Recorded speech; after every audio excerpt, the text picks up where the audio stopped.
pour savoir un petit peu voilà, qui vous êtes et quel est un peu le profil de vous ou de votre enfant si vous êtes, si on a des jeunes lycéens qui participent. Et on démarre avec la première question pour voir dans quelle classe vous êtes et dans quelle classe est votre enfant. Donc, on a des terminales. Ça commence.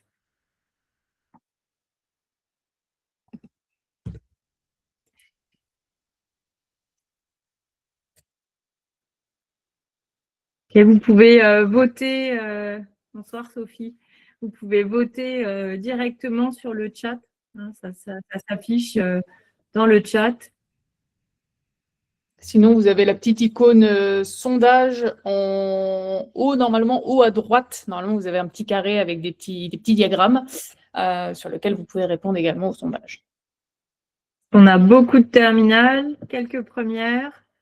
Et puis en seconde, évidemment, c'est un petit peu moins l'urgence, mais c'est très, très bien de commencer à se préparer quand on est en seconde.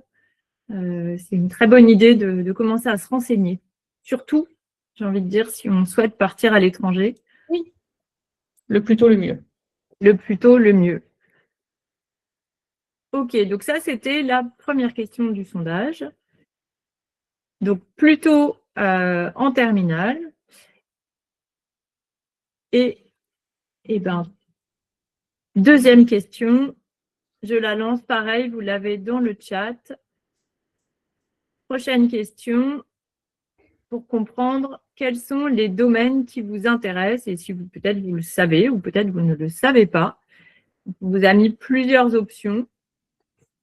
Donc, entre commerce, ingénierie, sciences politiques, et j'ai pas mis de S, sciences politiques, désolé, le droit, la santé, et peut-être vous ne savez pas.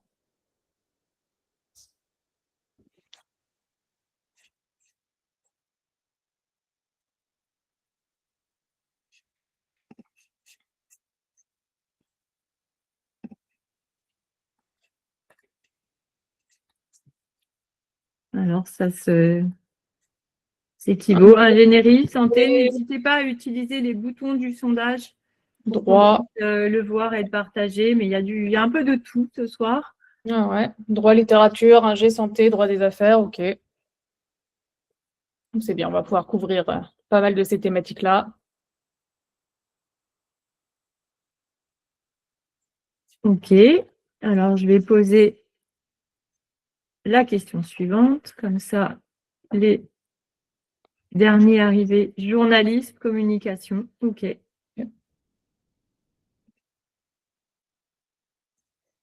Ok, et la prochaine question, pour qu'on puisse aussi comprendre ce que vous avez en tête pour vos études. Est-ce que c'est plutôt en France ou plutôt à l'étranger, ou peut-être vous ne savez pas encore? À l'étranger, il y a du monde pour l'étranger, ça commence, un peu en France aussi.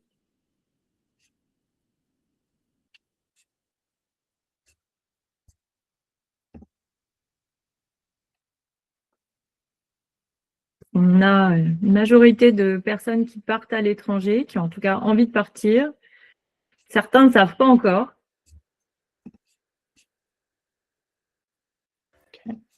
Ok. Donc, beaucoup d'étrangers. Vous êtes au bon endroit. Oui, pour le coup. On va couvrir de toute façon ce soir les deux possibilités, hein, la France et l'étranger. Il y avait quelques questions d'ailleurs à ce sujet-là et je pense que vous avez beaucoup de questions pour l'étranger. Et comment aussi combiner peut-être les deux. OK. Et dernière question, pour ceux qui veulent partir à l'étranger, c'est justement quelle destination vous donne envie. On vous a proposé quelques destinations plus ou moins lointaines. On a du Canada. Ok. Espagne. Pas d'Australie pour le moment. Suisse, Angleterre, Canada. Ça. Ok.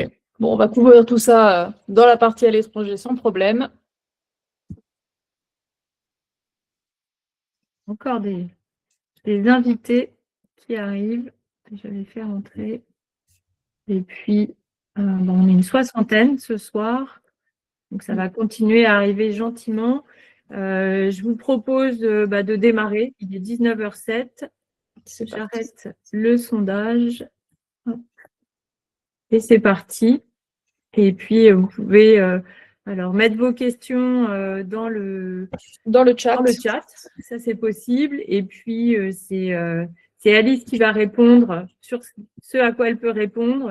Et puis, moi, je prendrai la main pour la partie France. On va pas commencer par peut-être se présenter. Alice, je te laisse la main. Bien sûr, donc je m'appelle Alice Barbier, je suis conseillère en études internationales au sein du cabinet Study Experience. Donc Study Experience, c'est une agence qui est vraiment spécialisée sur les études à l'étranger et l'accompagnement des étudiants sur leurs projets. Donc notre rôle, c'est de vous accompagner de A à Z pour intégrer une université, une formation dans le pays qui vous intéresse. Alors on est majoritairement spécialisé sur les pays anglophones, mais on fait aussi pas mal d'accompagnement sur l'Europe pour des formations anglophones. On a de plus en plus en Italie, aux Pays-Bas, en Espagne, qui a été cité, Norvège aussi. Donc voilà, notre rôle, c'est de rendre les études à l'étranger accessibles et de faciliter autant que possible l'admission des étudiants qui souhaitent partir, soit après le bac, mais même après, ça peut être au niveau master et même encore plus loin. Merci Alice. Moi, je me présente rapidement. Je m'appelle Stéphanie Gouchot. Je suis coach en orientation scolaire et en insertion professionnelle. Je fais partie du réseau Ton Avenir. Je vous donnerai quelques éléments sur le réseau juste après. J'ai une trentaine d'années d'expérience professionnelle. J'ai commencé en tant qu'ingénieure, notamment dans l'industrie. Et puis ensuite, j'ai bifurqué. Je me suis réorientée. J'étais directrice des études pour HEC Paris pendant 5 ans. Et j'ai dirigé le campus de l'ESCA de Paris pendant 2 ans. Et donc maintenant, j'accompagne les 15-30 ans dans leur insertion professionnelle et à trouver leur voie. Très rapidement, je vais vous présenter le réseau Ton Avenir. On est un réseau qui a été créé en 2009. Donc ça fait un petit peu de temps et beaucoup d'expérience depuis. On est le premier réseau d'orientation en France reconnu. Notre approche, c'est d'être très personnalisée, un petit peu comme le fait Study Experience sur les études à l'étranger. On se forme en permanence sur toutes les formations et vous allez voir que Parcoursup nous propose énormément de formations. Donc, on essaye de se mettre à jour au maximum pour bien connaître les formations, qu'on soit pointu aussi bien sur les formations dans le public, mais aussi dans le privé, puisqu'on a aussi tout ça à disposition. Et puis, on a un certain nombre d'outils qui nous permettent de vous accompagner au mieux. On est certifié Calliope et on est partenaire de Studirama. Alors, qu'on va voir ce soir, je vais préparer une petite feuille de route. Je vais vous présenter Parcoursup rapidement. Le calendrier, ça faisait partie de vos questions. Les différentes étapes pour pouvoir bien s'inscrire et bien suivre tout le déroulé du processus Parcoursup. Les réponses possibles et puis quelques annexes pour que vous compreniez un peu concrètement comment ça marche. Et un petit bonus à la fin pour construire une stratégie gagnante parce qu'on entend plein de choses sur Parcoursup. Et voilà, la réponse pour moi, c'est une bonne stratégie et je vais vous expliquer ce que c'est une bonne stratégie. Alors, en quelques chiffres, Parcoursup, c'est quoi? C'est 23 000 formations disponibles, donc un choix extrêmement large dans l'enseignement supérieur français. On a des centaines de milliers de jeunes qui utilisent la plateforme depuis plusieurs années maintenant. Elle évolue en permanence. Chaque année, il y a des modifications et des améliorations.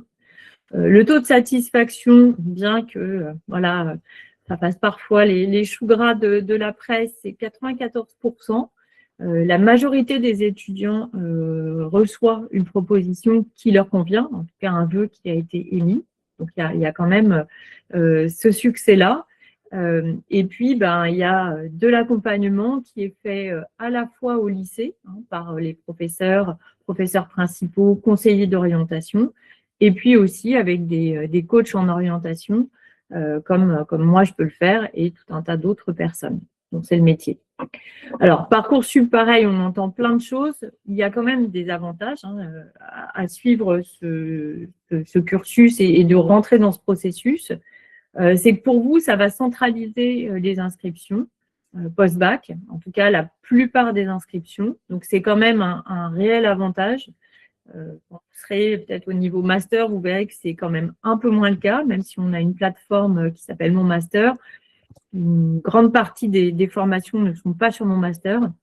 Donc, ça oblige à faire plein de candidatures en parallèle. Donc là, tout est centralisé sur Parcoursup. Vous avez accès à des données qui sont centralisées, détaillées. Chaque formation va vous dire les contenus pédagogiques, les débouchés professionnels et les modalités d'admission. Vous avez même aussi les dates des journées portes ouvertes. Donc, vous avez en fait toutes les informations sur une seule page qui est liée à la formation. Il y a de la transparence, à nouveau, sur les formations. Vous savez le taux de sélectivité qui a été donné l'année d'avant. Donc, vous avez l'historique de qui a pu obtenir cette formation, quel pourcentage et quels étaient les résultats et le niveau de ces élèves qui ont pu intégrer cette formation. Et au moment de la validation des vœux, c'est un système qui est dynamique. Donc, on vous presse un peu pour valider les vœux, mais c'est aussi pour pouvoir laisser la place à ceux qui sont en attente. Donc, ça va assez vite au moment où on a les résultats, puisque l'idée, c'est que tout le monde puisse avoir une réponse assez rapidement. Alors, les formations qui sont sur Parcoursup, il y en a plein. Il y a toutes les formations post-bac. Donc, on va retrouver toute la partie licence universitaire, qui peuvent être des formations plutôt généralistes dans des domaines de connaissances qui sont organisés en 3 années d'études. Vous retrouvez les formations santé, les PASS et les LAS. En 3 ans, on retrouve aussi le BUT, qui est un bachelor universitaire, donc qui est aussi un diplôme en 3 ans, plutôt à vocation professionnalisante, ce qu'on appelle dans des IUT, qui restent des formations rattachées à l'université. Et on est sur de la théorie et de la pratique, puisque généralement, la 3e année de BUT peut se faire en alternance. On a les BTS, qui sont des formations courtes et professionnelles, plutôt à destination des bacs pro et des bacs techno, qui sont des formations en 2 ans. C'est les dernières formations en 2 ans qu'on a post-bac en France, avec une vocation à insertion rapide et professionnalisante. On a les classes préparatoires pour tous ceux qui souhaitent préparer les concours pour les grandes écoles, avec un niveau d'excellence académique pour toutes ces classes prépa. On va retrouver des écoles spécialisées, donc des écoles post-bac, ingénieurs, commerce, en sciences politiques, donc les fameux IEP, tous ceux qui veulent préparer le DCG, donc le diplôme de comptabilité, des écoles d'architecture, des écoles d'art, de cinéma, d'hôtellerie, la préparation pour les écoles d'infirmières, tout le paramédical, enfin voilà, tout le reste. Et puis d'autres formations préparatoires, notamment pour préparer des écoles vétérinaires, le fameux DNMAD, qui est une option une préparation pour les métiers d'art et de design, des classes passerelles, des programmes d'aide à la réussite universitaire, etc., etc. Donc, voilà, beaucoup de choses sur Parcoursup.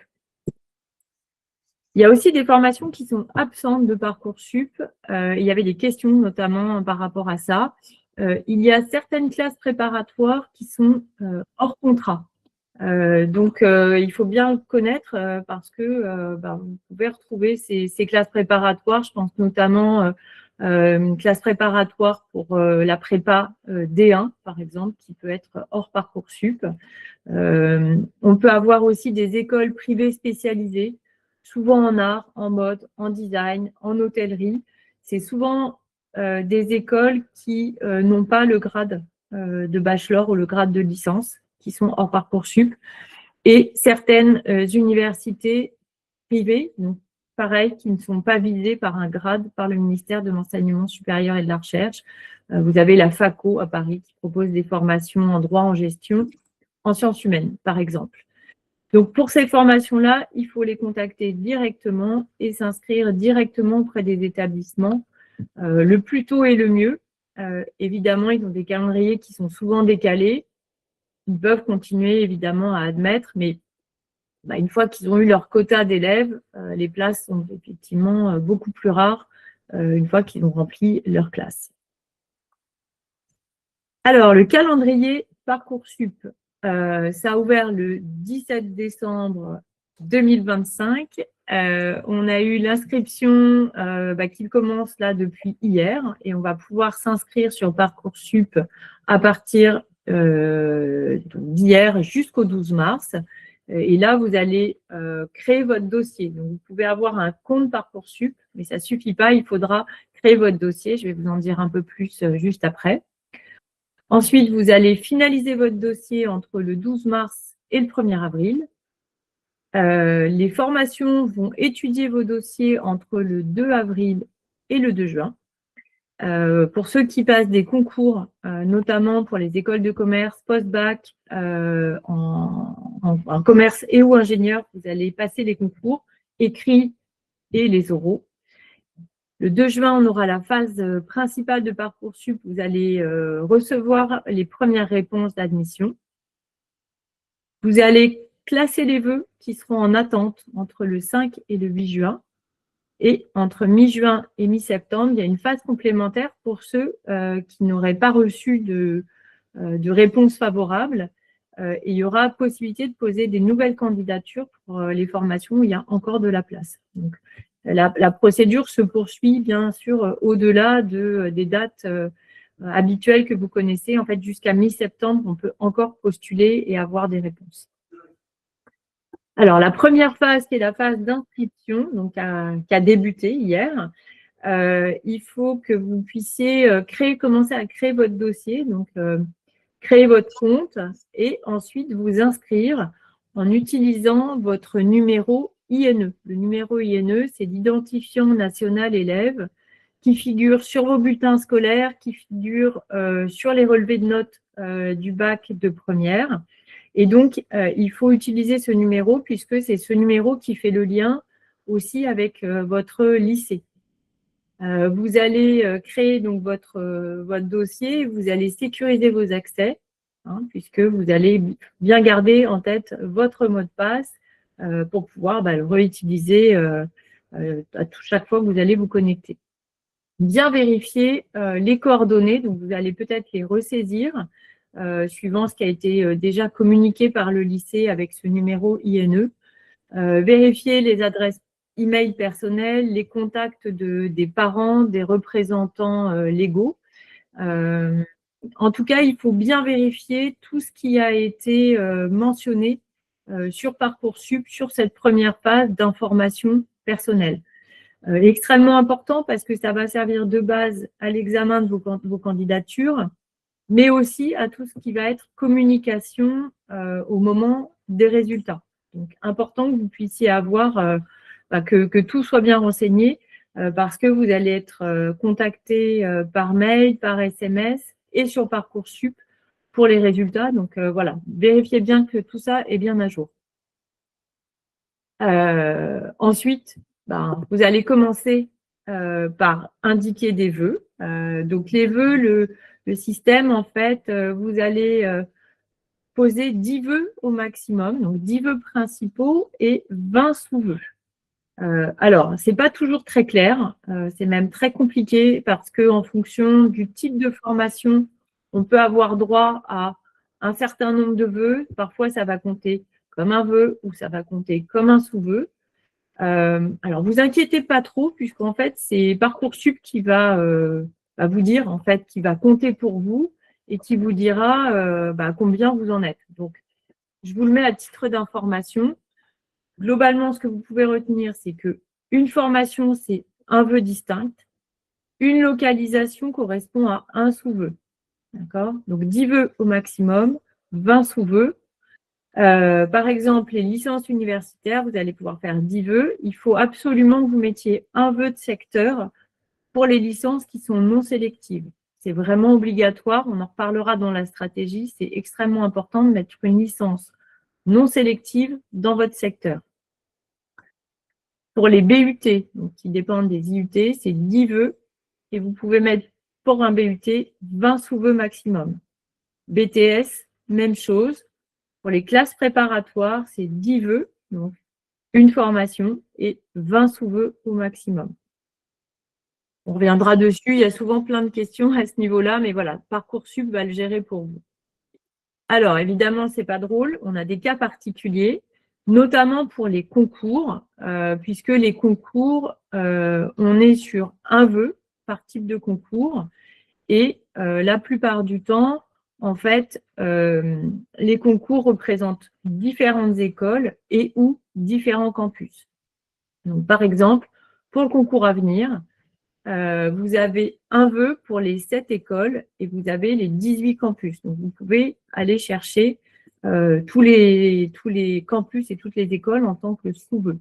Donc, voilà. Et là, je vous ai mis la même chose pour toutes les écoles, puissance alpha, un vœu pour 19 écoles privées, etc., etc. Concours Sésame, pareil, un vœu avec 20 formations internationales. Et certains réseaux spécialisés, ça va être un réseau, un seul vœu. Voilà. Et ça, vous le retrouverez pareil dans Parcoursup. Vous allez assez vite vous familiariser avec ça. Je vous montre à quoi ça ressemble Parcoursup pour ceux qui n'auraient pas eu la chance d'aller regarder à quoi ça ressemble. Alors, il y a beaucoup d'informations. C'est très, très dense. Là, j'ai pris un exemple, l'UT de Bordeaux, sur le BUT technique de commercialisation. Donc, vous allez tomber sur la première page, qui est celle de la partie de gauche, qui va vous donner des informations sur les critères utilisés pour l'analyse des candidatures. Sur la page d'avant, qui est celle-ci, vous aurez les caractéristiques de la formation. Donc, important déjà pour vous de comprendre l'analyse des candidatures. Donc là, on va vous dire qu'il y a 30% qui va être regardé sur les résultats scolaires. Le reste sur les méthodes de travail, 15%. 15% sur le savoir-être. 35% sur la motivation et 5% sur engagement et activité. On vous donne des conseils. Donc, on va vous dire exactement qui va regarder votre candidature, qu'est-ce qu'on vous encourage à faire. Voilà, quelles sont un peu les bonnes pratiques à avoir pour pouvoir avoir cette formation-là. Et là, vous avez sur la page de droite le détail de la grille d'analyse des candidatures. À quel point c'est essentiel et à quel point ça va être revu par les personnes qui vont regarder vos candidatures. Et on rentre un peu dans le détail. Par exemple, là, on va regarder les notes du bac de français, écrit par exemple. Et on va regarder les matières du tronc commun, moyenne, premier trimestre et deuxième trimestre. Puisque, en fait, les formations ont bien sûr accès à vos moyennes et à vos notes du bac de première, donc pour les épreuves anticipées. Donc voilà, vous avez vraiment tout le détail de ce qui va être regardé au moment de votre candidature par les formations. Deuxième page extrêmement importante, quand vous allez analyser, quand vous allez regarder les formations, c'est les critères de sélection et d'accès à la formation. Et donc, voilà, les chiffres de l'année d'avant pour pouvoir accéder à ce fameux BUT technique de commercialisation. Donc, vous pouvez aller voir en fonction des données globales. Donc, l'année dernière, 3722 candidats ont souhaité accéder à cette formation et seulement 310 ont eu une proposition pour pouvoir y accéder. Donc, une sélectivité qui est à peu près un petit peu moins de 10%. Et finalement, 145 élèves ont choisi d'aller dans cette formation. Ça veut dire que tous les autres ont décidé d'aller faire autre chose et non pas souhaiter poursuivre sur ce vœu-là. Donc, vous voyez aussi sur la page de droite que vous pouvez avoir donc les statistiques dont je vous parlais. Hein, là, c'est 7% de taux d'accès. Et vous voyez aussi, en fonction des spécialités, quels sont les couples de spécialités qui vous permettent d'accéder de manière prioritaire, de manière plus facile à cette formation-là. Donc là, par exemple, on était plutôt sur SES et HGSP. Et on vous dit aussi les moyennes générales des élèves qui ont eu accès à cette formation. Donc tout ça, c'est des éléments extrêmement importants pour vous pour sélectionner des formations qui sont en lien avec votre niveau scolaire. Parce que si vous allez choisir des formations qui sont extrêmement sélectives, déjà, c'est risqué. Et en plus, si vous n'avez pas le niveau, en fait, vos 10 vœux, ils ne vous servent à pas grand-chose.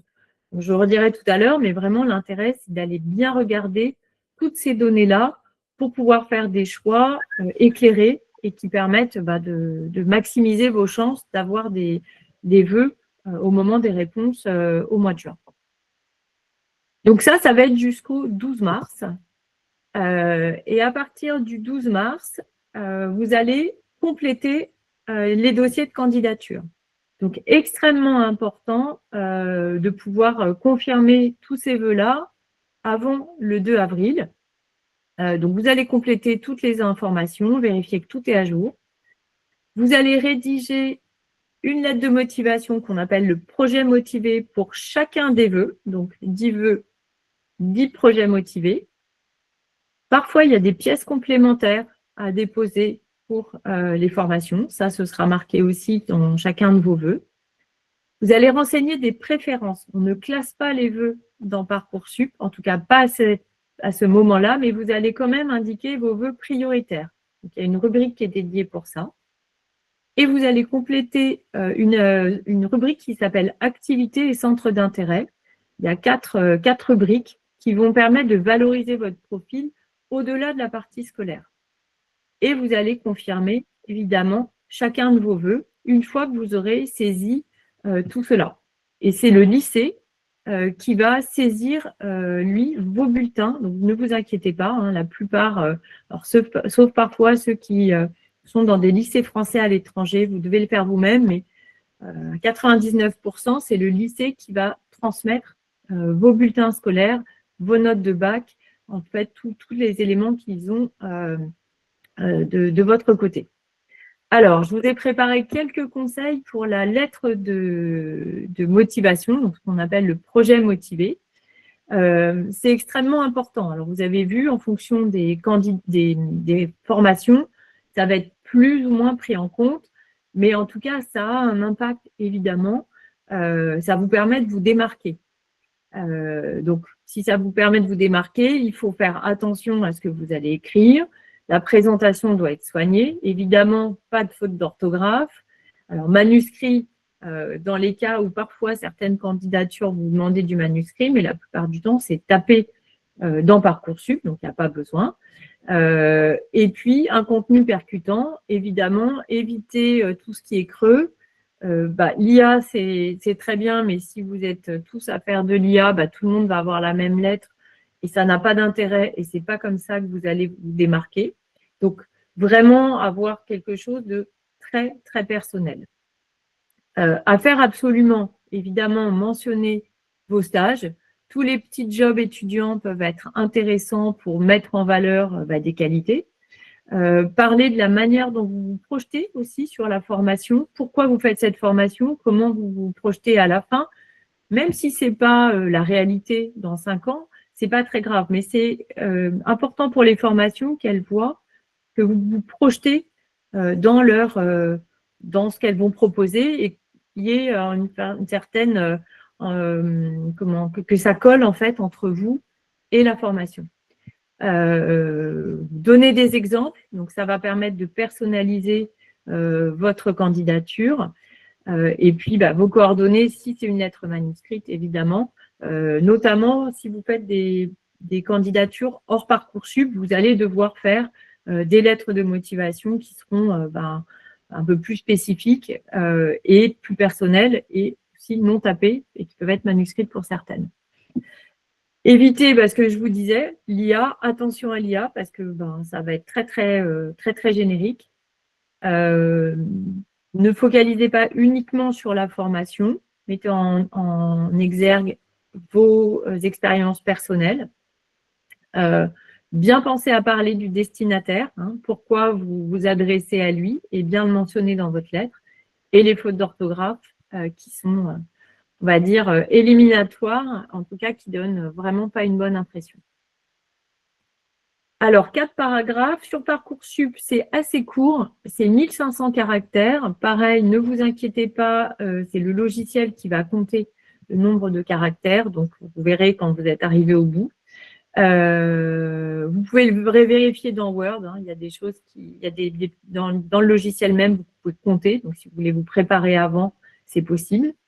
Donc, une lettre par vœu, je vous l'ai dit, et je propose 4 paragraphes, une intro, vous vous présentez en disant que vous êtes en terminale, le lycée, éventuellement vos spécialités, la formation visée, vos qualités et vos expériences, quelques exemples concrets, ça peut être votre rôle en tant que délégué, le sport si vous en faites en compétition, c'est toujours intéressant, le bénévolat, les jobs étudiants, éventuellement les responsabilités.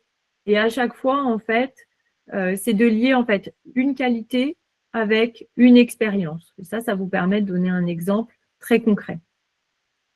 Expliquez pourquoi vous avez choisi cette formation. Toujours intéressant si vous avez participé à des JPO, de le mentionner. Les formations aiment bien savoir si vous êtes venu les rencontrer. Et puis, ce que je vous disais tout à l'heure, en quoi cette formation correspond à votre projet professionnel de manière précise.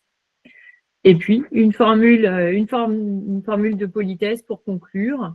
Voilà, vous ne signez pas votre lettre sur Parcoursup, ça va vous prendre des caractères et on sait que c'est vous, donc ça, ce n'est pas la peine de le faire. Donc voilà, pour la préparer, regardez bien les attendus de la formation. Soyez bien sûr que vous avez compris ce qu'elle va délivrer et le type d'enseignement, le type de pédagogie. Voilà pour cette partie-là. La deuxième partie que vous allez rédiger, c'est ce qu'on appelle activités et centres d'intérêt. Alors, pourquoi c'est essentiel? À nouveau, ça va vous permettre de vous démarquer pour savoir qui vous êtes vraiment, et vous êtes tous différents et vous êtes bien sûr au-delà de vos résultats scolaires. Donc, c'est pareil, c'est la possibilité de vous mettre en lumière et de montrer quelles sont vos passions, quels sont vos engagements. Ça peut être des engagements associatifs, ça peut être du bénévolat. Donc, voilà, chaque expérience compte et donc important de bien la mettre en valeur.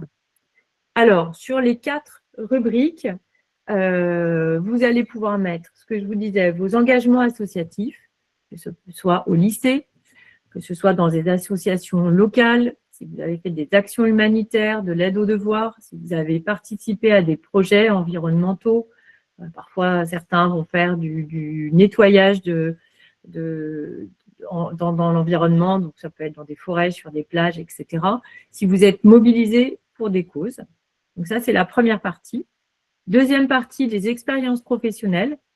Donc, tous les stages que vous avez pu faire en troisième, certains en font en seconde. Tous les stages d'observation, si vous avez été au contact d'entreprises. Éventuellement, si vous avez fait des journées, peut-être même d'immersion, ça peut être intéressant de le mentionner dans l'enseignement supérieur. Ensuite, je reprends ma présentation après avoir accepté quelqu'un. Les activités culturelles et sportives, si vous pratiquez un sport de manière régulière, en compétition, si vous avez passé des certifications, si vous avez été à l'étranger, tout ça, c'est intéressant. Et la dernière rubrique, c'est tout ce qui est encadrement et animation. Donc, le BAFA, le scoutisme, toute l'organisation d'événements que vous avez pu faire, éventuellement dans votre club sportif, du tutorat. Voilà. Décrivez à chaque fois vos responsabilités concrètes, ce que vous avez développé comme compétences, comment vous avez fait pour gérer le groupe, quelle pédagogie vous avez employée. Donc, tout ça, c'est intéressant pour les gens qui vont lire vos candidatures. Quelques conseils, soyez authentique, précis, je vous l'ai déjà dit, mettez en valeur vos compétences, soignez bien votre expression et ne pensez pas qu'il y a des petites expériences, tout compte, et c'est ça qui va faire que vous allez avoir une candidature unique. J'avance, hein, je vois le temps qui défile et je vais laisser du temps pour Alice.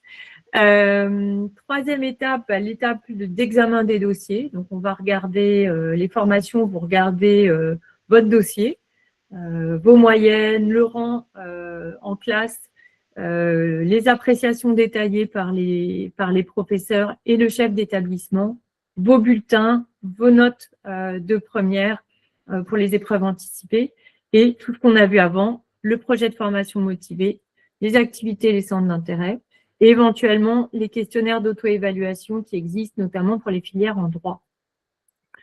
Je vous ai mis à quoi ressemblait la fiche à venir. Voilà, c'est le chef d'établissement, les professeurs qui vont les remplir. Donc ça, c'est pas à votre main. Et la dernière étape qui va être l'étape des résultats. Donc à partir du 2 juin, vous allez recevoir un email si vous avez bien rempli les coordonnées dans votre dossier, sur votre mail personnel pour les lycéens, sur l'email des parents et aussi sur la messagerie Parcoursup. Donc, regardez bien tout le temps ces 3 canaux pour être sûr de rien manquer. Les délais vont être très, très courts et assez stratégiques. Donc, les réponses que vous allez obtenir un oui. Donc, ça veut dire que la formation vous accepte. Donc, vous pouvez l'accepter ou la refuser si vous préférez attendre d'autres réponses. Il faut que vous gardiez au maximum un seul oui. Vous allez avoir des réponses en attente. C'est-à-dire que votre candidature est retenue, mais pour le moment, il n'y a pas de place. Donc, en fonction de ceux qui vont refuser la candidature, il y en a d'autres qui ont reçu un oui pour cette formation, vous allez avancer dans le temps, dans le rang, et vous allez à un moment donné peut-être avoir un oui de la formation en question. Et puis, vous aurez certains refus d'admission. Votre candidature n'a pas été retenue pour la formation, donc il va falloir se concentrer sur le reste des vœux. Voilà, vous devez indiquer explicitement que vous souhaitez conserver le oui et maintenir vos vœux en attente sur Parcoursup. Sinon, vous allez valider votre oui définitif. Donc ça, c'est important. Je garde le oui, mais je conserve les vœux en attente. Donc, c'est ce que je vous disais, pour les oui ou les oui-si, vous avez la possibilité d'accepter ou de renoncer. Le oui-si, ça va vous demander de faire une formation complémentaire. Oui-si, il y a une certaine note. Oui-si, vous faites une préparation spécifique, etc., etc. Ce que je vous disais, vous ne devez garder qu'une seule proposition et renoncer aux autres ou confirmer celles qui sont en attente.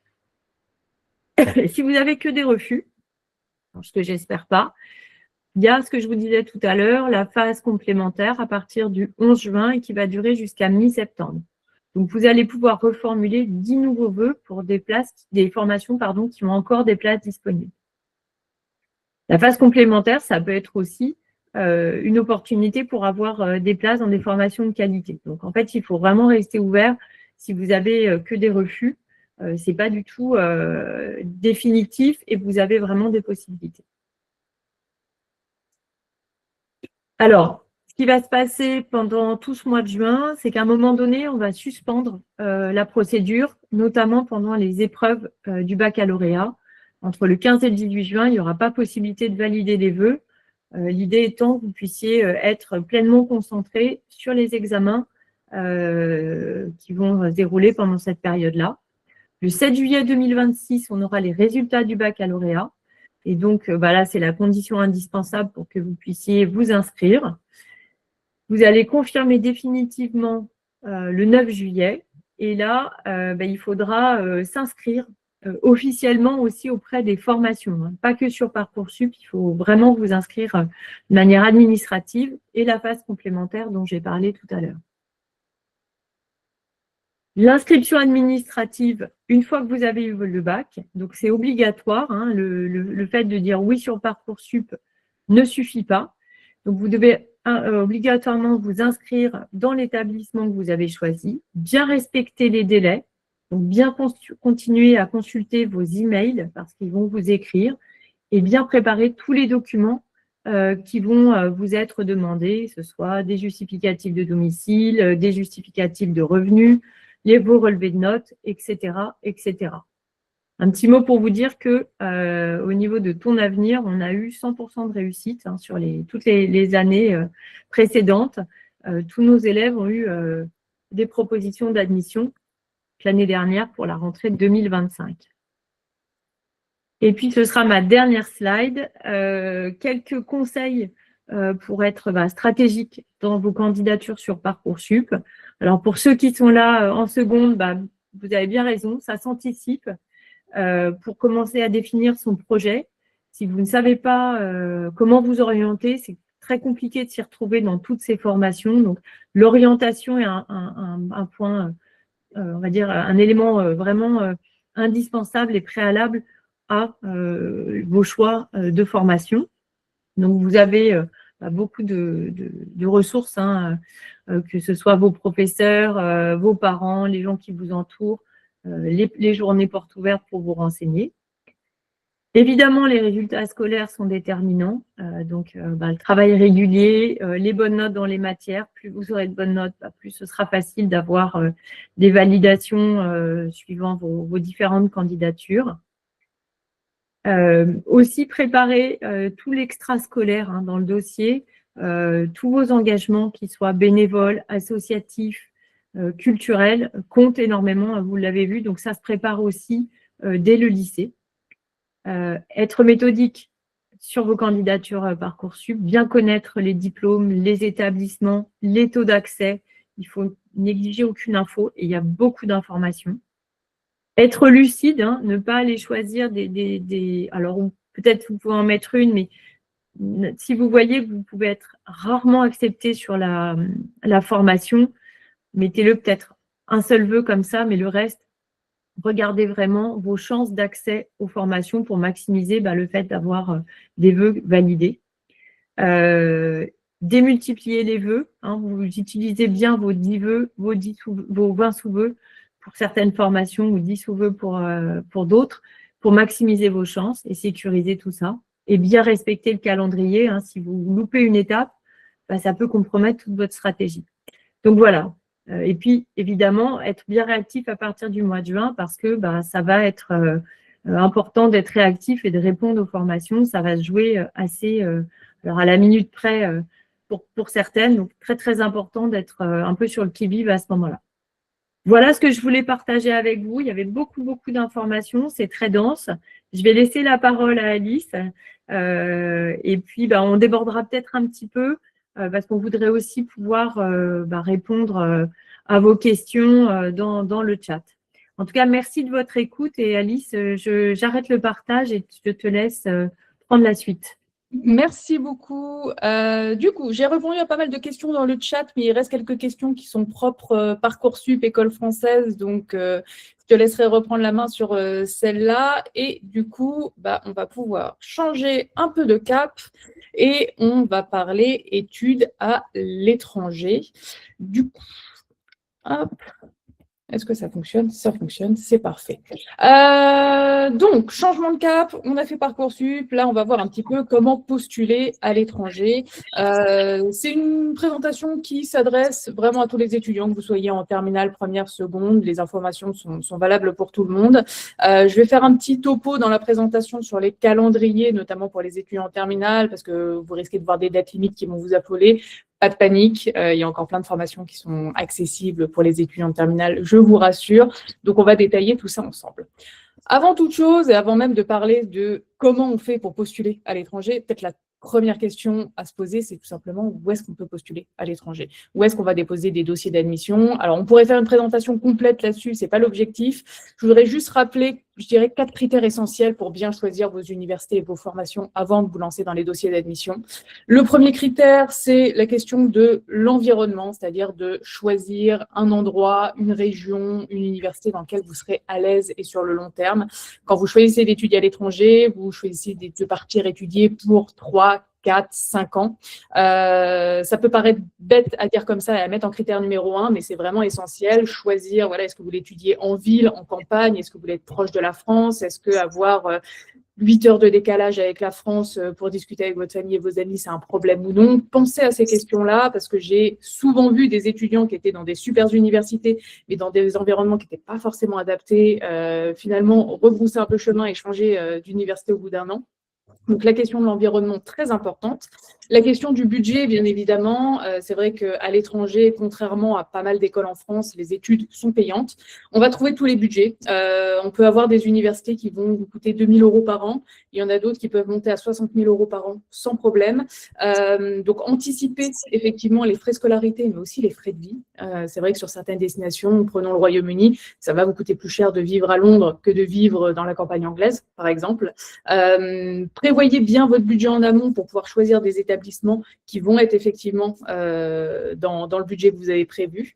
La question des prérequis, alors je sais que Stéphanie en a parlé juste avant là, sur Parcoursup en disant que voilà, il fallait viser des options qui sont réalistes. Même chose à l'étranger, on va le détailler un petit peu après.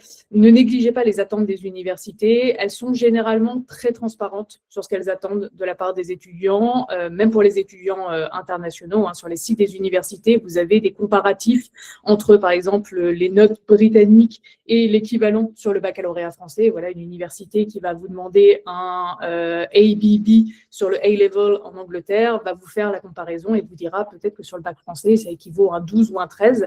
Ils sont 100% transparents, donc prenez bien le temps de bien étudier en amont ce qui est demandé par telle et telle université, parce qu'en fonction des universités, ce n'est pas du tout les mêmes prérequis. Puis, soyez stratégique dans le choix de vos universités. Et enfin, prenez des universités déjà avec une reconnaissance dans le domaine que vous faites et surtout qui sont adaptées au domaine d'études que vous voulez faire. Ne visez pas des universités uniquement pour le nom. Regardez bien si c'est des universités qui sont spécialisées dans le domaine qui vous intéresse, qui vont proposer des programmes qui sont accrédités, qui vont vraiment aller en profondeur du domaine qui vous intéresse. L'exemple que je prends souvent, le contre-exemple que je prends souvent, c'est l'exemple de l'université d'Oxford avec des études de business. On a beaucoup d'étudiants post-bac qui nous disent qu'ils veulent aller faire du business à l'étranger et qui veulent aller viser Oxford parce que c'est l'université d'Oxford et c'est la numéro 1 en Angleterre. Sauf que Oxford, typiquement, en post-bac, ne fait pas de business. Elle n'a littéralement aucune formation en business. Ils ont une formation en éco qui est en sciences sociales pures, c'est pas du tout du business. Donc, ne tombez pas dans le piège d'aller postuler dans des universités juste pour le nom de l'université, parce que c'est un nom qui attire. Choisissez bien des universités en fonction de ce que vous voulez étudier et qui vous correspondent. Ça, c'était le petit topo pour commencer. En termes de diplôme, globalement, là, je vous ai fait un petit panel, on va dire, des diplômes que vous pouvez préparer à l'étranger en fonction des destinations. On voit que c'est des diplômes qui sont assez comparables de destination en destination et surtout qui sont assez comparables avec le système français. Le premier diplôme que vous pouvez faire à l'étranger post-bac, c'est le bachelor. Il va se faire en 3 ou 4 ans selon les destinations, souvent 4 ans en Amérique du Nord, 3 ans sur Royaume-Uni, Irlande, Europe de manière générale, et similaire aussi sur Australie et Nouvelle-Zélande. Le bachelor, c'est l'équivalent de la licence en France. Si vous avez un bachelor à l'étranger, c'est totalement reconnu en France et ça vous permet de réintégrer des masters par la suite. À côté, vous avez des diplômes de 2 ans qu'on appelle alors ça dépend un petit peu des destinations, soit des associate degree, des HND ou des advanced diploma. Ça, ce serait un petit peu comparable au BTS, DUT. Alors le DUT n'existe plus maintenant, c'est le BUT, il me semble. Diplôme plutôt technique, à vocation professionnelle, généralement plus court, beaucoup moins théorique que le bachelor qui se fait en université. Donc, si vous cherchez des formations plutôt techniques et professionnelles à l'étranger, ça existe et vous pouvez tout à fait le faire. Par contre, attention, ces diplômes-là en France sont beaucoup moins reconnus que le bachelor qui équivaut à la licence, tout comme un BTS en France sera moins reconnu qu'une licence si vous voulez aller à l'étranger. Par contre, vous avez effectivement la possibilité, si vous le souhaitez, de commencer par un diplôme technique à l'étranger, par exemple un associate degree ou un HND en Angleterre, et de réintégrer l'université à la fin de votre diplôme pour faire 1 ou 2 ans complémentaires et valider un bachelor. Un petit peu comme un étudiant qui ferait un BTS et ensuite une 3e année de licence pour terminer avec un diplôme universitaire. Et tout à la fin, vous avez bien évidemment le master qui va se faire en 1 ou 2 ans selon les destinations et qui est équivalent au master français. Il faut savoir qu'au Royaume-Uni, le master, là j'ai mis 1 an, c'est 12 mois non-stop. Bien qu'il fasse 1 an, c'est l'équivalent du Master 2 français. Donc en 1 an, vous avez l'équivalent du Master 1 et du Master 2 français. Ce sont des diplômes équivalents. Du coup, maintenant qu'on a vu un peu comment on peut choisir ses universités et quels sont les diplômes qu'on peut préparer, globalement, comment on peut déposer une demande d'admission. Alors, contrairement à la France où on a un système un peu unique qui est Parcoursup, qui permet quand même de présenter pas mal de formations, à l'étranger, ça va pas mal varier en fonction des destinations qui vous intéressent. On va les détailler juste après. Mais globalement, vous avez un peu deux cas d'école, enfin deux écoles. La première, c'est les destinations qui vont passer par des plateformes d'admission centralisées. J'en ai cité quelques-unes, UCAS, CAO, Common Application. Donc ça, c'est un dossier commun qui vous permet de présenter plusieurs universités, plusieurs formations, un peu comme Parcoursup le fait avec la France. Mais vous avez aussi pas mal de destinations ou d'universités où, pour postuler, il faut postuler directement sur le site des universités. De manière générale, on peut dire que chaque pays a un peu sa propre procédure et des exigences qui sont différentes et il faut bien faire attention aux dates limites. On va commencer tout simplement par le Royaume-Uni, qui est probablement l'une des destinations les plus privilégiées par les étudiants français. Pour le Royaume-Uni, on va passer par une plateforme qui s'appelle UCAS. UCAS, c'est un peu le Parcoursup du Royaume-Uni. Donc, c'est un dossier commun qui vous permet de présenter 5 universités maximum, 5 choix maximum. Donc, vous pouvez présenter 5 universités et ce qu'il faut garder en tête, c'est que comme c'est un dossier commun pour toutes les universités que vous présentez, donc c'est une seule lettre de motivation, une seule lettre de recommandation, un seul dossier scolaire, stratégiquement, il faut demander un seul domaine d'études dans tous vos choix. C'est-à-dire que si vous voulez présenter des universités en business and management, vous faites 5 choix en business and management. Si vous voulez faire des demandes en ingénierie, ça va être 5 demandes en ingénierie. Comme c'est une lettre d'admission commune pour tous vos choix, si vous mettez 2 universités en business, une université en ingé et une université en droit, votre lettre de motivation, elle ne va pas faire sens. Votre lettre de motivation, elle doit être ciblée sur le domaine d'études qui vous intéresse. Donc, vraiment à retenir Royaume-Uni, 5 choix maximum et un seul domaine d'études que vous présentez de manière commune dans tous vos choix. L'admission au Royaume-Uni, elle va se baser sur une lettre de motivation, ce qu'on appelle le personal statement, je vais le détailler un petit peu après, une lettre de recommandation qui sera fournie par un enseignant du lycée, et surtout, ce qu'on appelle les notes prédictives du bac. En fait, le Royaume-Uni ne va pas du tout avoir accès au relevé de notes de seconde, première, début de terminale. Ça, il ne le voit pas du tout. Il se base uniquement sur la prédiction des notes du bac, c'est-à-dire que le lycée, dans le dossier UCAS, va devoir à un moment indiquer les notes que vous pourriez obtenir au bac pour chaque matière et la moyenne générale. Et on essaye d'être le plus optimiste possible tout en restant réaliste. Et les universités, en fait, vont se baser sur ces notes prédictives pour décider ou non s'ils vous font une offre d'admission.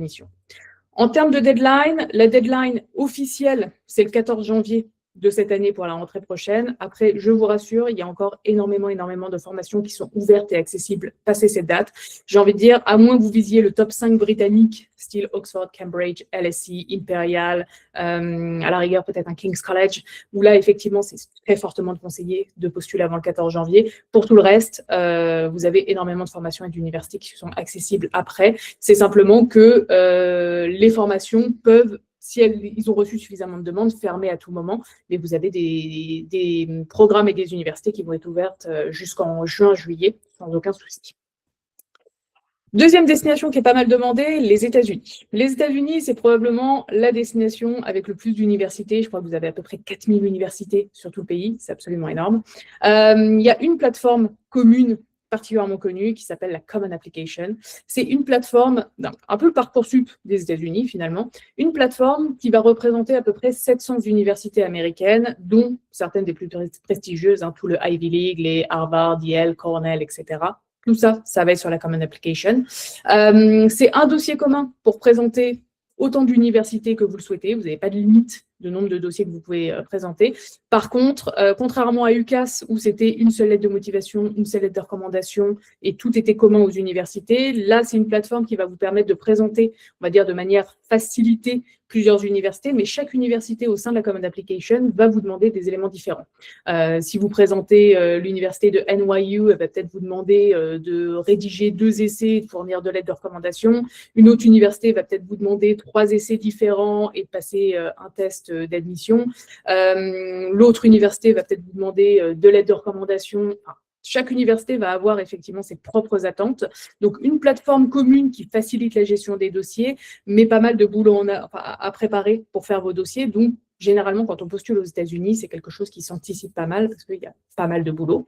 Important à noter, le rôle du lycée, notamment sur la Common Application, va être important. Ils vont devoir se créer un compte pour la Common Application pour pouvoir y accéder. Ils vont devoir fournir pas mal de documents, notamment des documents de présentation du lycée, des documents d'accompagnement pour envoyer vos relevés de notes. Bref, le rôle du lycée est important quand on postule aux États-Unis. Donc, ça s'anticipe et il faut vraiment travailler main dans la main avec vos profs et avec la direction de l'établissement pour que ça se passe bien.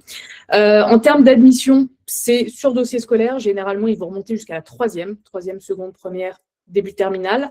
Lettre de motivation, parce qu'on appelle généralement les essays, pareil, je vais en parler juste après, lettre de recommandation et généralement test d'admission. Alors, vous avez les tests d'anglais, idem, je vais les détailler, et vous avez aussi un test très connu aux États-Unis qui s'appelle le SAT, qui est un test standardisé académique en maths et en anglais, qui est demandé par pas mal d'universités, et ça, pareil, à anticiper.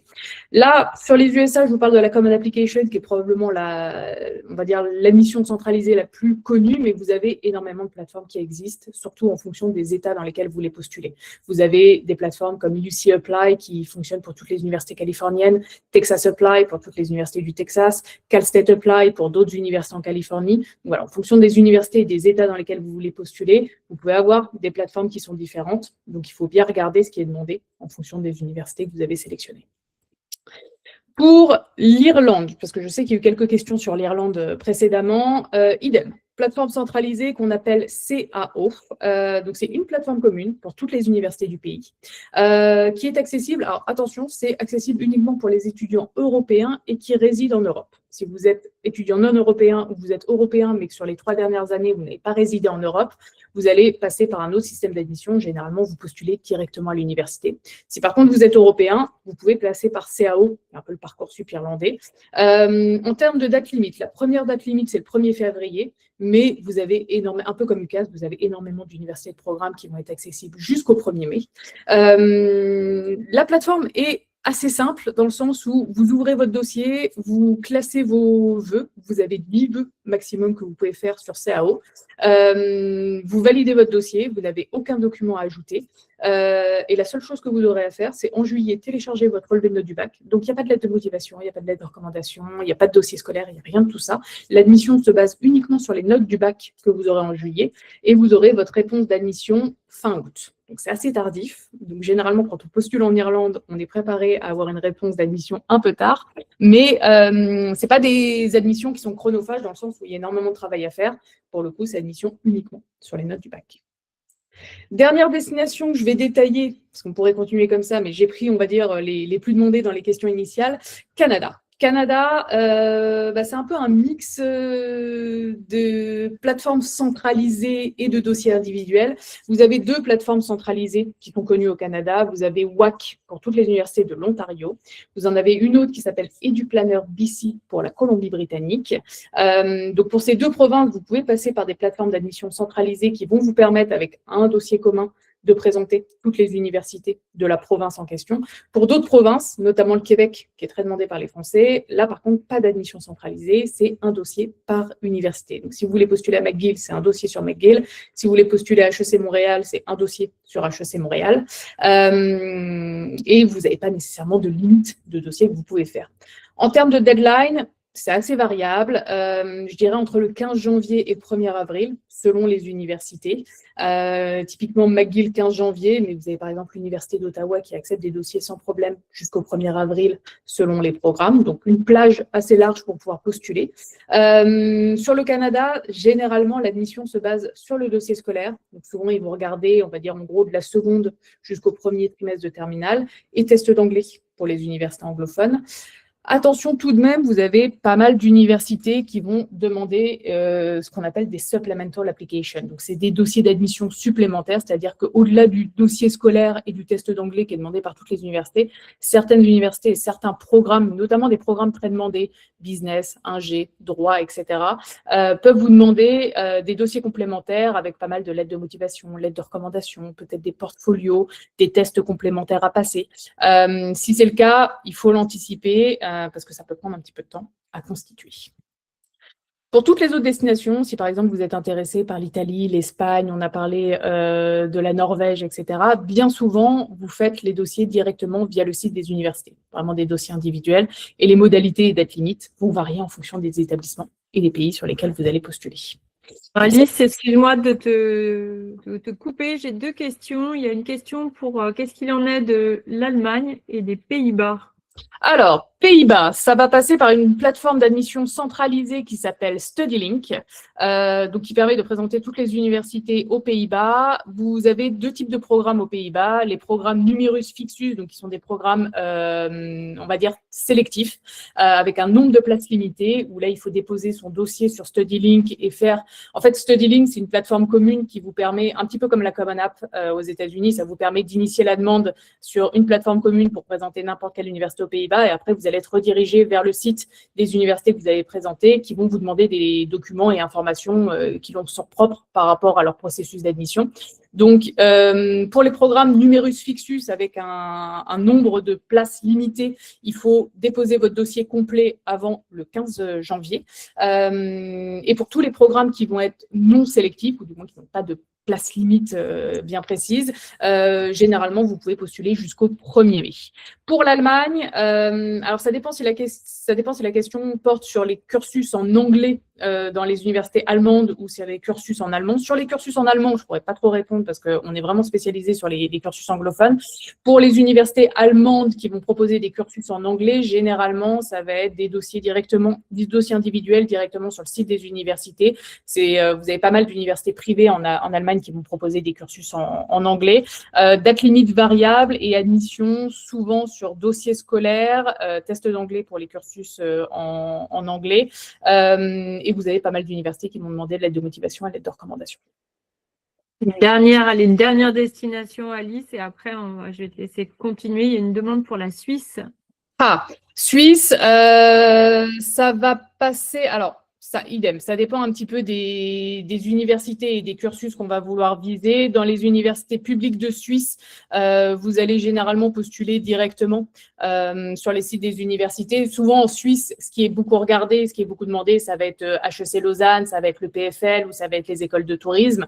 Donc pour ces universités-là, on va postuler directement sur le site des universités. Ce que j'aurais tendance à noter sur la Suisse, notamment dans les universités publiques de Suisse, c'est que c'est des cursus qui… le système éducatif suisse est très scientifique, notamment au lycée où tous les étudiants font des maths, de la physique, de la biologie, etc. Et bien souvent, les universités publiques de Suisse vont exiger, peu importe ce qu'on veut faire, qu'on veuille faire de la science politique ou qu'on veuille faire du droit, vont exiger que les étudiants aient suivi des sciences sur le lycée pour pouvoir postuler en Suisse. C'est le cas d'HEC Lausanne, c'est le cas de pas mal de cursus comme ça.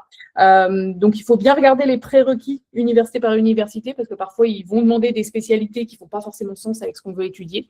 Mais sinon, généralement, ça se fait directement sur le site des universités. On va poursuivre. Il y a d'autres questions, mais je pense qu'on va poursuivre parce que sinon, on va faire on va pas pouvoir répondre à tous les pays et peut-être si on a le temps après de répondre plus spécifiquement dans le chat aux autres destinations. Donc, en termes de date limite, UCAS, 14 janvier de cette année, mais comme je l'ai dit, pas mal de programmes qui vont être ouverts au-delà du 14 janvier. Irlande, 1er février jusqu'au 1er mai, parce qu'il y aura encore des programmes qui sont disponibles après. Canada, on va dire entre janvier et avril. États-Unis, c'est probablement la plage la plus large. Je dirais entre novembre et mai, vous avez plusieurs rounds d'admission sur les États-Unis. Vous avez le Early Application, Early Decision. Je pourrais le détailler dans les questions par la suite, mais en gros, les premières deadlines vont tomber novembre de l'année terminale. Ça peut aller jusqu'à mai sans problème sur certaines universités. Australie, Nouvelle-Zélande, j'en ai assez peu parlé jusqu'à présent. Ils ont un système inversé, leur entrée principale est en février et non en septembre. Donc, la deadline d'admission est généralement courant septembre. Quoi étudier? Alors ça, rapide, parce que je sais qu'on a eu des questions là-dessus. Je voudrais simplement dire que tout ce qu'on fait en France va être disponible à l'étranger. Voilà, tout ce que vous trouvez en France, vous allez le retrouver à l'étranger. Je mettrai 2 petites spécificités sur certains domaines, le droit et tout ce qui va être médecine, santé. Le droit est totalement accessible à l'étranger, pas de souci. C'est juste que si vous faites du droit au Canada, vous allez faire du droit canadien. Si votre objectif, c'est d'être avocat en France, du coup, vous n'aurez pas de connaissance du droit français. Donc, c'est vrai que quand on fait du droit à l'étranger, généralement, il y a une volonté à minima de pratiquer le droit à l'international, voire dans le pays dans lequel on l'étudie. Attention aux études de droit en Amérique du Nord et notamment aux États-Unis. Le droit ne se fait pas post-bac, ça n'existe pas. Il n'y a pas de bachelor de droit aux États-Unis. Ça se fait au niveau master uniquement. Les étudiants sont obligés de faire un bachelor dans un domaine quel qu'il soit, ça peut être sciences sociales, ça peut être business, vraiment on peut faire ce qu'on veut. Et on postule aux études de droit au niveau master avec le premier diplôme de droit qui s'appelle le Juris Doctor, donc pas de droit post-bac aux États-Unis. Pour tout ce qui est médecine santé, je vous conseille fortement de regarder dans des destinations européennes, tout simplement parce qu'il n'y a qu'en Europe où les diplômes de santé et médecine sont reconnus. En France, si vous faites des études de santé aux États-Unis, votre diplôme n'est pas automatiquement reconnu en France. Mais dans tous les cas, ça existe. Par contre, chaque domaine d'études peut exiger des prérequis de spécialité bien particuliers. Donc là, je vous ai fait un petit tableau récap. Comme vous aurez le replay, vous pourrez regarder ça en détail par la suite.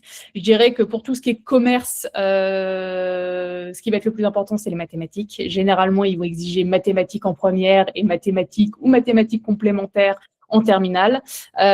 Pour les universités les plus sélectives ou les cursus très axés quantitatifs, notamment finance, les maths expertes peuvent être un plus. Pour tout ce qui va être sciences ingénierie, en première, on a le combo maths, physique, chimie, SVT, avec en terminale, idéalement, maths et physique, chimie. Idem, maths expertes peuvent être un plus pour les universités très sélectives. Pour tout ce qui va être, j'ai envie de dire, sciences sociales, sciences humaines, droit, Sciences Po, relations internationales, communication, pas de spé requis. Pour le coup, vous êtes totalement libre d'étudier ce que vous voulez en première et en terminale. Ce qui est recommandé, c'est des matières avec pas mal d'analyse et de réflexion. Tout ce qui va être HGGSP, LLCE, SES, tout ça, ça va bien fonctionner. Mais ce n'est pas un prérequis. C'est recommandé, mais ce n'est pas du tout un frein à l'admission si vous ne les avez pas. Et pour la santé, un petit peu comme les sciences, le combo maths, physique, chimie, SVT, avec maths et physique, chimie sur la terminale. Du coup, dans vos dossiers, quels vont être les documents à fournir? Alors, ça va dépendre un peu des destinations et où vous postulez et dans quelles universités, mais on va passer en revue un peu les impondérables, en quelque sorte.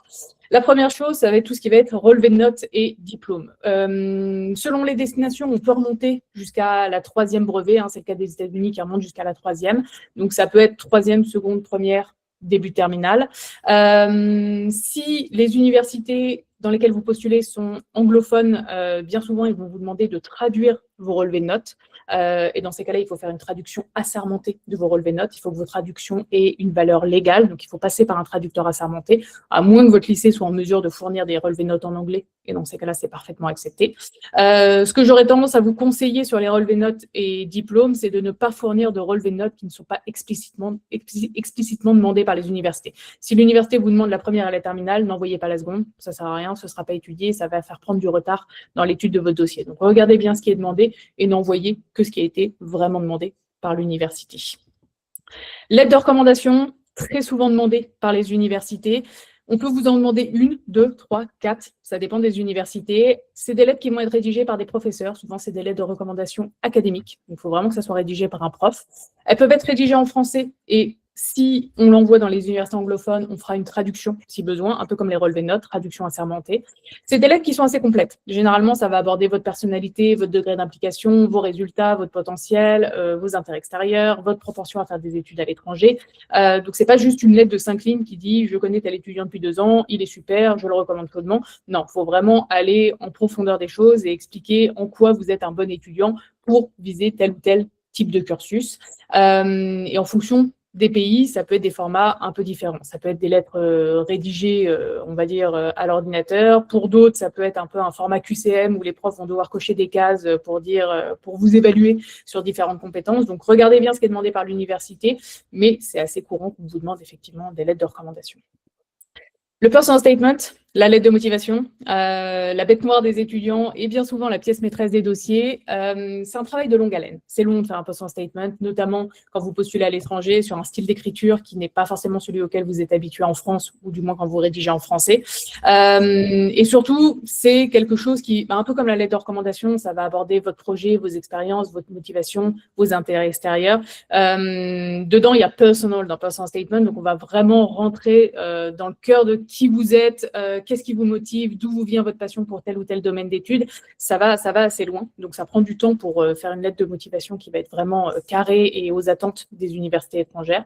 Et surtout, les attentes et les consignes peuvent varier en fonction des universités et surtout des destinations. Là, si on fait un petit comparatif entre le personal statement au UK et ce qu'on appelle le essay aux USA, on voit que c'est 2 styles complètement différents. Personal statement sur UCAS pour le Royaume-Uni, c'est 3 questions précises, c'est toujours les mêmes. C'est 4000 caractères maximum pour répondre. Et c'est des réponses qui sont communes, comme je le disais, pour toutes les universités que vous allez viser. Aux États-Unis, c'est un sujet qui peut être précis, mais ça peut être des sujets divers et variés. Hein. Si vous postulez à NYU, la question qu'ils posent à chaque fois, c'est « Why NYU ?» Pourquoi NYU? La question, elle se pose en 2 mots. Mais vous avez des universités qui peuvent vous demander de faire un essai sur une difficulté que vous avez connue et comment vous avez fait pour la surmonter et qu'est-ce que vous avez appris de vous-même lors de cette difficulté. Donc là, beaucoup plus vaste, beaucoup plus vague. Vous avez des limites de caractère qui vont être variables et une seule université peut vous demander plusieurs essais. Vous avez des universités qui peuvent vous demander 4, 5, 6 essais différents pour juste postuler à l'université. Donc, pas mal de préparation en amont et pas mal d'anticipation pour tenir les dates limites. Les tests d'admission, j'en ai parlé un petit peu avant. Vous avez plusieurs types de tests que vous allez pouvoir rencontrer dans vos admissions à l'étranger. L'impondérable, le test d'anglais. Vous avez plusieurs tests qui sont proposés, IELTS, TOEFL, Duolingo. IELTS, TOEFL, reconnu partout. Ça, c'est des valeurs sûres. Vous pouvez partir dessus sans aucun problème. Le Duolingo, reconnu par pas mal d'universités, mais pas forcément partout. Donc, regardez bien quels tests sont acceptés et quel niveau d'anglais est demandé. Généralement, on va vous demander un bon niveau B2, début de niveau C1 pour entrer dans un bachelor. Je parlais du SAT aux États-Unis, donc on peut vous demander des tests de compétences, SAT, ACT, donc c'est des tests standardisés qu'on retrouve beaucoup aux États-Unis qui permettent un peu de départager des dossiers lors de l'admission. Vous avez aussi des tests de compétences spécialisés, le LNAT, test d'admission pour les études de droit au Royaume-Uni, le UCAT, test d'admission pour les études de santé au Royaume-Uni, ESAT, TMUA pour les études d'ingé, de mathématiques. C'est demandé par certaines universités, pas toutes, c'est même peu d'universités qui les demandent, mais quand ils les demandent, il faut les passer, il faut avoir des bons scores pour pouvoir avoir des réponses d'admission satisfaisantes. Et vous avez aussi certaines universités qui vont vous demander des tests qui leur sont propres. Vous avez la Bocconi qui a son propre test, vous avez l'IE à Madrid qui a son propre test, vous avez certaines universités qui vont passer par ce qu'on appelle le KIRA Assessment, où vous devez faire une interview en vidéo, etc. Il y a tout un processus. Donc voilà, les tests d'admission, c'est assez courant pour les universités à l'étranger.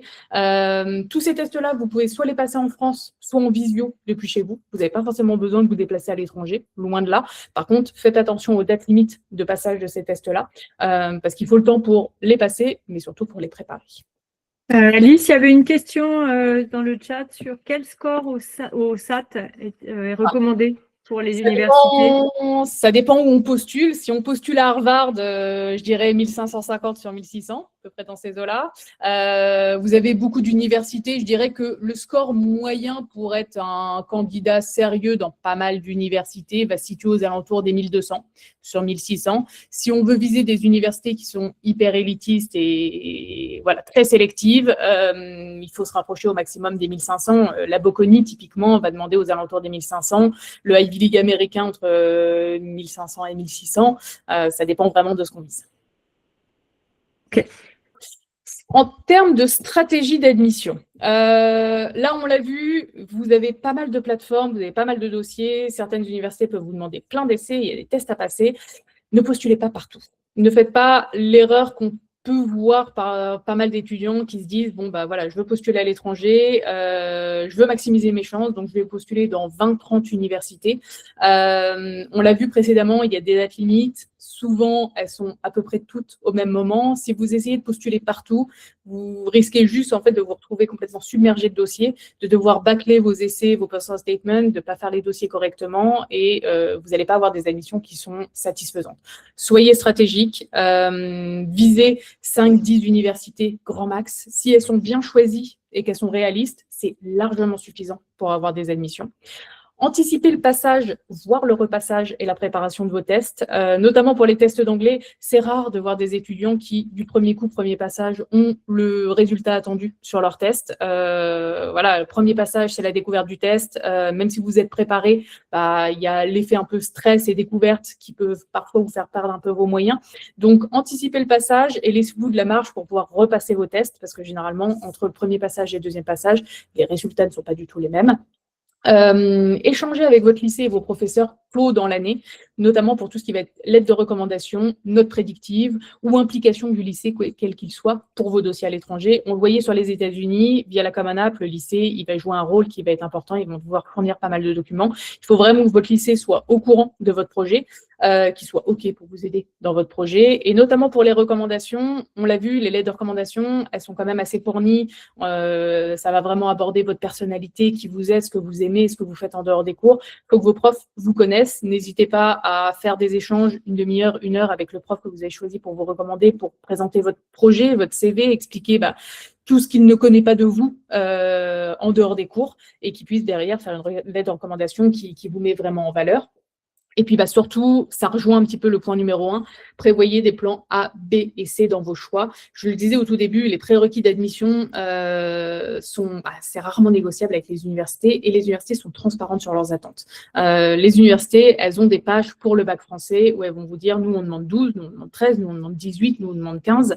Donc en fonction de votre dossier, soyez réaliste. Comme disait Stéphanie dans sa présentation, si vous voulez viser une université qui est vraiment dans le top, où vous savez que ça va être difficile d'accès, mais vous voulez la tenter, bien sûr, pas de souci, ce sera votre plan A, mais derrière, mettez des plans B et des plans C pour assurer effectivement des admissions et ne pas vous retrouver avec 20 choix d'université où vous avez postulé sans trop savoir et derrière ne pas avoir d'offres d'admission qui sont satisfaisantes. Du coup, petit récap des calendriers et procédures et après, je m'arrête parce que sinon, on ne va pas s'en sortir. Idéalement, on commence un peu année de première avec une phase de réflexion et de recherche sur les universités et les programmes qui pourraient vous intéresser.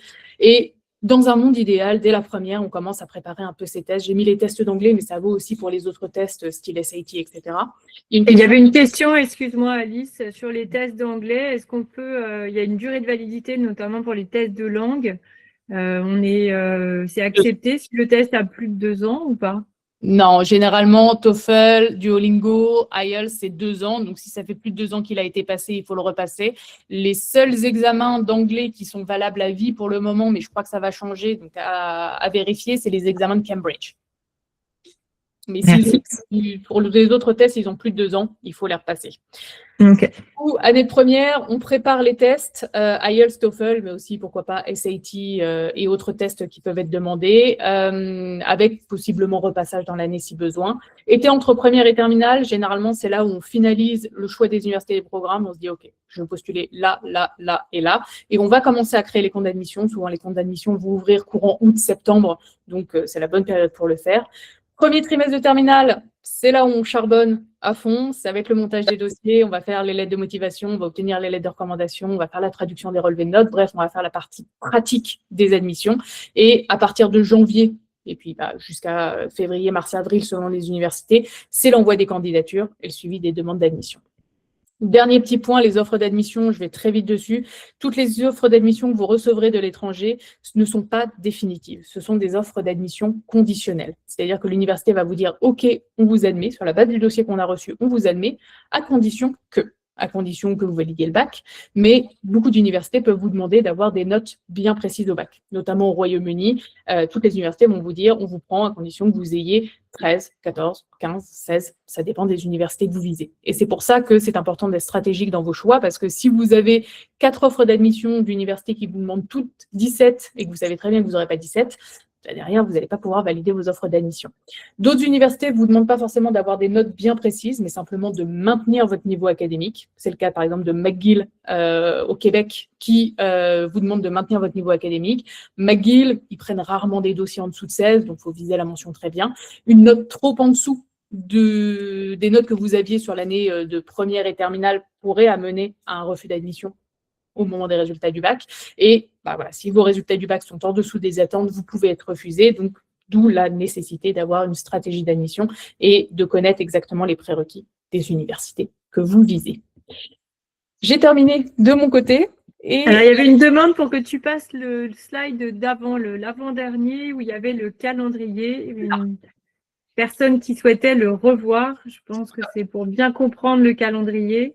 Donc, on démarre dès la première. Dès la première, on peut commencer dès la seconde, sans problème. Mais voilà, première, c'est un bon moment pour commencer. Et puis ensuite, ça s'enchaîne entre été, premier trimestre de terminale, et puis validation des dossiers sur la fin du premier trimestre de terminale. Merci beaucoup, Alice. On a quelques questions. Je ne sais pas si on peut prendre le temps. On a encore Bien sûr, beaucoup de monde de connecter.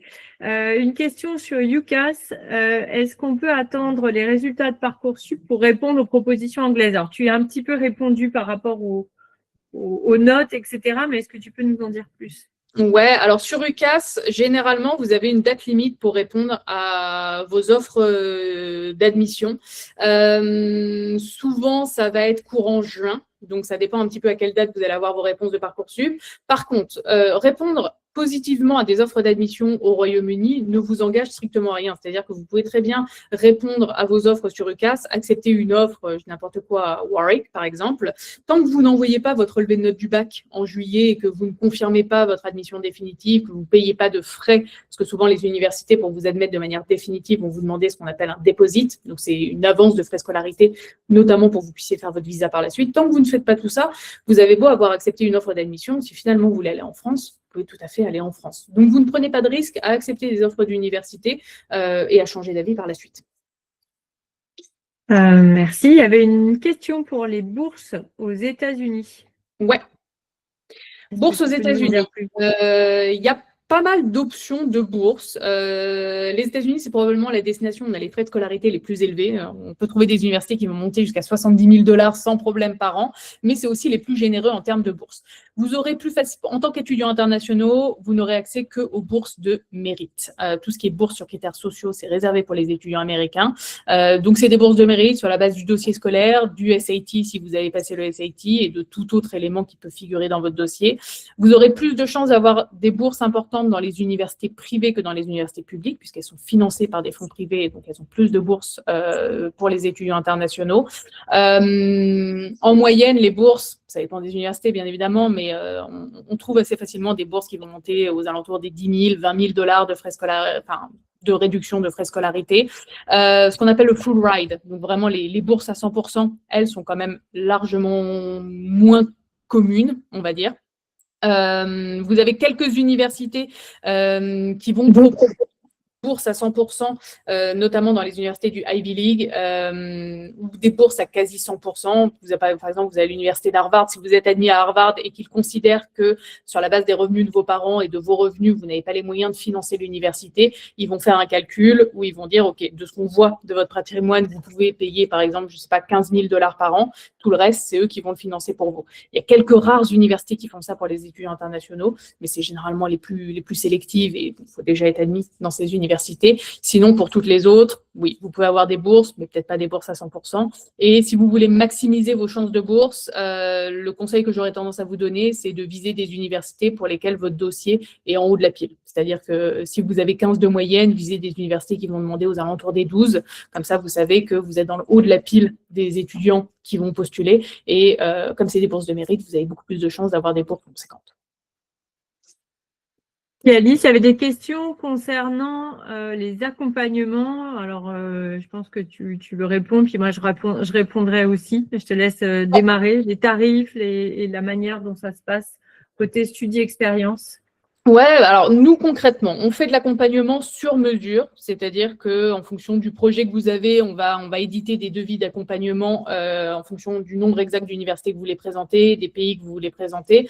Le premier service qu'on propose, c'est ce qu'on appelle la consultation d'orientation internationale. Donc c'est une consultation au tarif de 95 € qui permet de mettre à plat tout le projet et de voir dans quelle direction aller, de commencer à discuter des universités, des programmes, de répondre à toutes vos questions et de faire un peu la feuille de route de votre projet.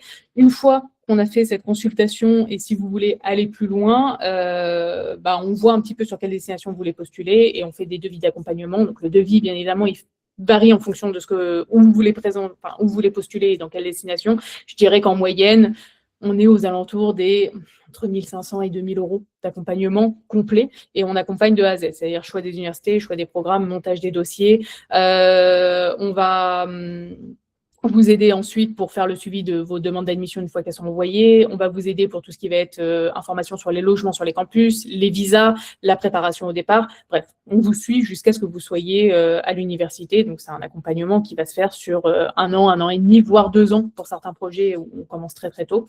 Donc, c'est vraiment un accompagnement englobant. Ok, je vais peut-être répondre rapidement de mon côté. En fait, moi, je vous ai parlé des accompagnements Parcoursup, mais avant Parcoursup, il est nécessaire de bien savoir vers quoi on doit s'orienter, qu'on parte en France, enfin qu'on reste en France ou qu'on parte à l'étranger. Donc, j'ai une prestation d'orientation et puis suivi ensuite de possibilités d'accompagnement sur Parcoursup, alors plus ou moins poussé, c'est-à-dire voilà, où moi je prends la main sur vos dossiers, je vous aide sur les candidatures, sur les lettres de motivation notamment, et je vous suis jusqu'à la fin de la procédure Parcoursup. Et au-delà de ça, préparation aux oraux possible aussi pour toutes les formations qui sont sur concours et qui nécessitent un entretien de motivation, par exemple. Donc voilà, les tarifs, pareil, je le fais sur devis, ça va entre on va dire 590 jusqu'à 790 en fonction des prestations. Mais on est sur un suivi qui est personnalisé et vraiment à la carte. Voilà, je vois qu'il y a d'autres questions. On va en prendre encore, une ou deux. Qui sont plutôt pour l'université de McGill au Canada, un certificat d'équivalence de C1 par le dual diplôma est-il suffisant ou un IELTS est requis? Alors, le dual diplôma ne sera pas considéré comme preuve linguistique pour le Canada. En fait, pour ne pas avoir à passer de test d'anglais pour le Canada, il faut que vous ayez étudié un diplôme complet en anglais. Or, le dual diplôma, c'est moitié dual diplôma, moitié bac français. Et surtout, il faut l'avoir fait dans un environnement 100% anglophone. Donc, soit dans une école internationale 100% anglais, soit dans un pays anglophone, généralement dans un pays anglophone. Du coup, pour McGill, IELTS requis. Sinon, vous pouvez passer le Duolingo, qui est quand même largement plus pratique à passer. Vous avez les résultats en 48 heures, vous le passez depuis chez vous. Et le Duolingo est accepté pour McGill.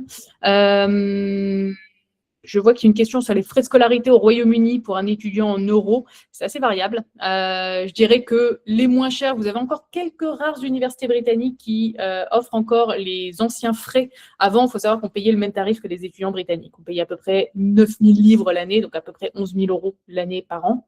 Aujourd'hui, on est passé sur le tarif international avec le Brexit. Vous avez encore quelques rares universités qui pratiquent ce tarif pour les Européens, donc 11 000 €. Le gros des universités, on va être plutôt aux alentours des 20 000, 25 000 livres, je dirais entre 25 000 et 30 000 €, et quelques-unes qui vont être au-dessus. Mais je dirais qu'en moyenne, entre 25 000 et 30 000 € par an.